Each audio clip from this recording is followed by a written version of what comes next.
ยำก้อย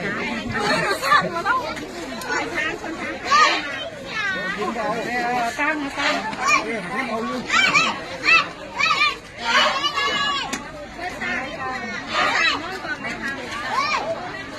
เอาข้าวหัวให้คนกี่เดือนนี่ข้าวหัวให้คนกี่เดือนนี่อะไรเยอะห้างเด้อวันนี้เด้อนี่น่ะฉันห้างกับคนเดี๋ยวเอาไปนั่งดิ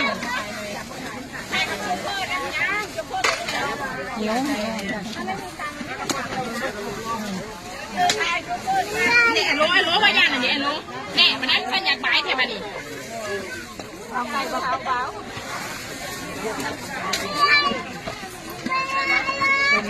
ก็ย่างเราก็ไปที่บ้านตัวนี้17 ขวบ4 ขวบตัวนี้เป็น